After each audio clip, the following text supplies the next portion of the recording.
אני אומר, יש שני סעיפים בדיון הזה. סעיף אחד, אישור פרוטוקול הביקורת, וסעיף שני, הדיון לא. אפשר לדבר על סעיף אחד 10 דקות, על סעיף 2 10 דקות. אני ברשותך, מאחר לפרוטוקול דוח הביקורת, מעלה בדיוק את מה שיש בדוח הביקורת, אני אדבר, לא יהיה לי מה לומר על פרוטוקול הביקורת, אני אדבר על שני הנושאים יחד, שזה 20 דקות. זה 10 וזה 10, אין לי מה לומר על הדוח. אם אתה רוצה שאני אתחיל עם הדוח, ידבר על 10 דקות, תדבר 10 דקות, יחזור, תבוא אחר כך אני אמשיך מאיפה שיצרתי, אין שום בעיה, מה שאתה רוצה. כן, סעיף ראשון, דיון בדוח המבקר לשנת 2010, דבר 10 דקות. נעבור לסעיף 2, נדבר. עכשיו 6:10, בבקשה. 6:20, רק אם תבקש ממך, אדוני ראש העיר, שלא יפריעו לי, ואם יש למישהו הערות, שירשום בפתק לבן. בסדר, רק עכשיו זה 6-8 דקות. אני עובד לפי... לא יודע, לפי זה, זה למבקר העירייה, ולמזכירת לשכת המבקר. ובתאני, שהשקיעו שעות רבות ומאומצות עד להגשת הדוח הזה. רבותיי, ניכר בדוח שהוא בוצע במקצועיות רבה, בצורה עניינית, מקצועית ומדוקדקת. הדוח הזה מהווה כלי ניהולי ממדרגה ראשונה לכל עובד בעיריית אשקלון.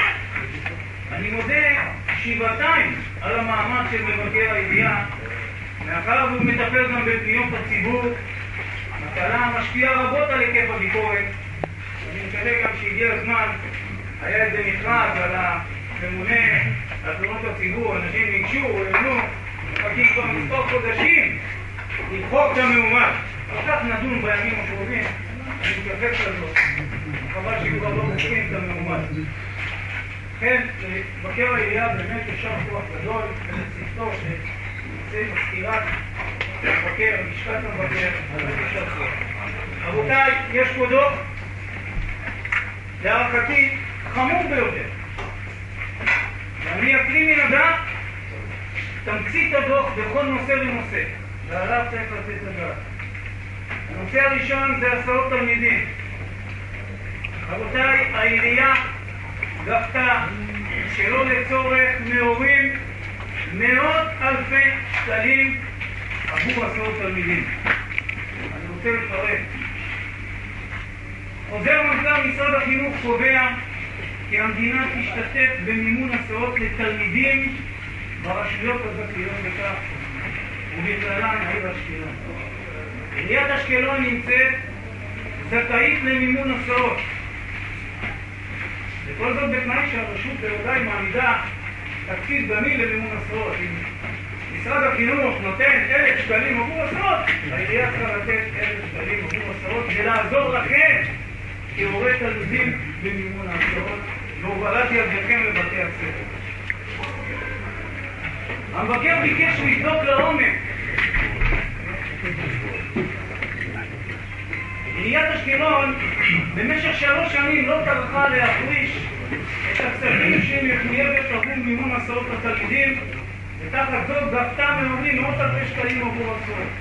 המבקש ביקש לבדוק לעומק את הסוגיה באגף החינוך. גילה כי עובדי האגף קיבלו הנחיה שלא לשתף עמו פעולה ולא להעביר לעיונו שום מסמך ללא רשותו של הממונה על החינוך בעירייה. הגבייה העודפת מהורי התלמידים יצרה יתרות של מאות אלפי שקלים שלא מועברים למימון ההסעות לתלמידים, אלא מועברים לתקציב החינוך השוטף שלא אמור להיות ממומן מכספי ההורים.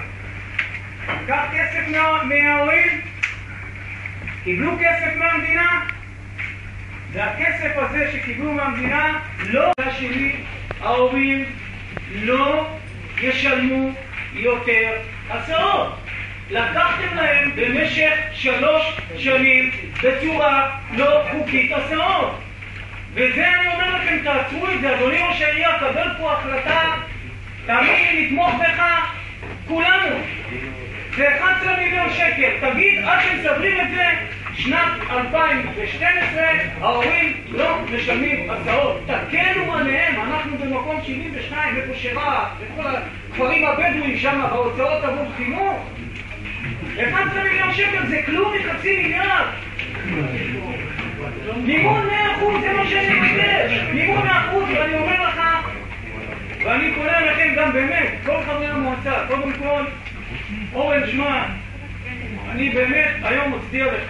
כחבר קואליציה, כחבר הנהלה, אומר את אשר על ליבו בצורה מקצועית, לשבת פה ולראות שמישהו מתוך חברי הקואליציה עוזר אומץ ואומר את הדברים לאשורם בצורה מקצועית, וזה יפה מאוד. ואני אומר לכם פה, אנחנו כולנו, חברי הקואליציה, חברי האופוזיציה, בואו נתאחד יד אחת ונגיד לראש העירייה, אל תיקח כספים עבור הסעות בשנת 2012. טוב, לפני שאני עושה את זה תשובי, תן לי, לפני שעושים את זה תשובי, אז אל תיקחו 2012, תכיר הורים, אני אומר לכם, מהיכרות שלי עם אנשים בעיר הזו, מרוויחים 5,000 שקל. מי שמרוויח יותר עובד מחוץ לארץ. אין להם כסף לגמור את החודש. עושים איתם חישובים, 2 קילומטר, 3 קילומטר, רוצים כסף להסיע את הילדים. מה אתם עושים להם חישובים? אז לא קיבלת את ההשקעה שלי טאבלט וכולל. מחשב וכולל. בסדר, הבנתי, זה יעלה לך הרבה. לא קיבלת את ההצעה שלי לבטל את חטיבות הביניים ולבנות פה עוד כמה בתי ספר שיהיו 25 תלמידים בכיתה ולא 40 תלמידים בכיתה. הבנתי, קשה לך כמה פרויקטים ביחד, אתה עדיין תקוע בשביל. אבל בוא לפחות את הדבר הזה. אל תתנו כסף להם עבור הסעות. אני אומר לך, אני מתחנן עליהם. תנו להם משהו יותר קל השנה. וזה לא שאתה מבקש משהו לא זה. לקחתם להם מאוד פחות, הם שילמו פה שנים אחורה ההורים. אברהם, יותר שירות ועדת הכספים. ההורים שילמו שנים אחורה ובבית ספר הדתיים של חב"ד, תראה בדוח המבקר, בכלל לא אמרו להם שקיבלו מהעירייה, לא הביאו להם כספים. חבר'ה, זעקה, זה סדום ועמורה הדבר הזה. כמה אתם יכולים להיות? קואליציה. תגידו ביד פה, תגידו, תהיו גברים, תאמרו, לא עושים את זה יותר בשבילות. נקודה. ולכן אני מצביע נגד הפרוטוקול הזה, עד שלא יתוקן. רבותיי, יש עוד הערות לפרוטוקול? בבקשה, יורי. שקט, שלום. לא, גמרתי את זה, לא בהתחלה. זהו, אמרתי בראשית טוב. רבותיי. כן, בבקשה, יורי. יש הערות בעניין ועדת כספים, אבל אני רוצה לדבר על סיבה למה אנחנו מצביעים ככה, למה אנחנו עושים הערות. לא אני בטוח, לא יכול להיות שאנחנו מצביעים על ועדת כספים גם במועצה רטרואקטיבית. זה בעיה שאני מדבר כבר שנים ואף אחד לא יכול. אמרתי גם פעם, בוא נגדיר את הגבול שיכולים להחליט. יש לנו תקציב, אני מסביר למישהו לא מבין. יש לנו תקציב, אנחנו מחליטים על התקציב. אחר כך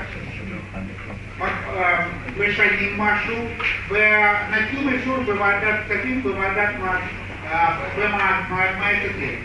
זה לא נכון בעקרונות. אני חושב שצריך להגדיר את הגבול 50,000 שקל שיכולים לשנות בתקציב בלי מעצה. למשל, יותר פחות לא חשוב. אם אנחנו נעבוד ככה, לא יהיה ירוק שהיה יום. זה יהיה הרשת. טוב, רבותיי.